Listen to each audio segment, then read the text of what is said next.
गुरु ही आपको भगवान से जोड़ सकता है। अब तो राणा सांगा ने जब देखा कि मीरा किसी की बात नहीं मान रही है, मीरा तो बस भगवान की भक्ति में मगन है, हार मानने के लिए तैयार नहीं है,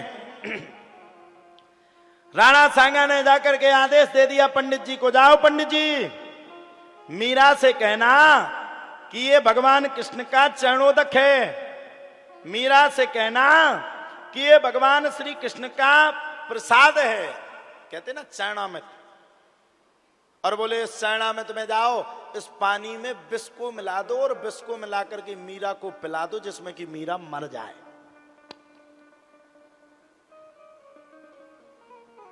भक्ति करना भी आसान नहीं है माता, हर कोई भक्ति नहीं कर सकता भगवान की। भगवान के भक्तों को अनन्य काल से, जितने कालों से भगवान का राज्य चल रहा है, जितने कालों से भगवान कालांतर जितने भी भक्त हुए, सभी भक्तों को भगवान के सामने आकर के परीक्षा जरूर देनी पड़ी, वही भगवान के भक्त। अब मीरा तो भगवान की खूब भक्ति कर रही थी, मन लगा करके भक्ति कर रही थी। जब मीरा को सुनाई दिया, पंडित जी ने खटखटाया दरवाजा तो मीरा ने खोल दिया। पंडित जी बाहर से अंदर आए, मीरा अंदर आ जाऊं, मीरा ने कह दिया बिल्कुल महाराज आ जाओ। पंडित जी के हाथ में वो जल से भरा कटोरा देखा जब मीरा ने, पंडित जी ये क्या है?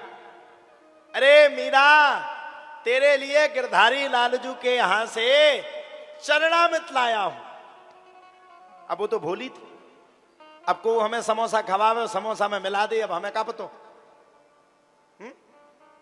ए भैया हमारे संगे तो अत्याचार न करियो, मिला न दियो को धोखे धड़ाके से।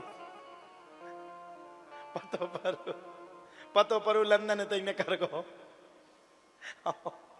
कछु वक्त हमारा इंतजार भी कर रहे, गुरु जी लौट के आएंगे। तो मीरा को जब कहा कि ये तेरे लिए, क्यों मीरा बहुत बड़ी भक्त है, हम इतने बड़े भक्त हैं। मीरा को जब अमृत वो विष का हलाहल विष का जब कटोरा दिया, मीरा ने अमृत समझ करके गिरधारी लालजू के मंदिर में जाकर के उस अमृत को वहां पर छुपा करके, और मीरा ने हलाहल उस विष को अमृत मान करके पी लिया। और जब विष को अमृत मान करके मीरा ने पिया, जब वह विष मीरा के गले से नीचे उतरा तो अपने आप विष समाप्त होकर के, विष के विलक्षण समाप्त होकर के वो अमृत की तरह ही मीरा के शरीर पर पहुंच गया, और मीरा को उस विष से कोई प्रभाव नहीं पड़ा। तुम उन्हें बजाओ ताली, सब जने बजाओ एक बार। हाँ, ये थी मीरा। राणा सांगा ने पूछा, राणा ने कहा पता चलाओ अभी तक तो मर गई होगी। सेवादार पहुंचे, जाकर के मीरा को देखा, वो तो लगी थी, खूब भगवान का भजन कर रही थी। सेवादार लौट करके पहुंचे, बोले महाराज वहां कहीं कुछ नहीं हुआ, कहीं कुछ नहीं हुआ।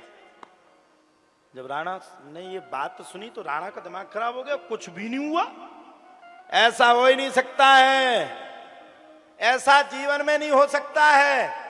सबने कहा महाराज ऐसा ही हो गया।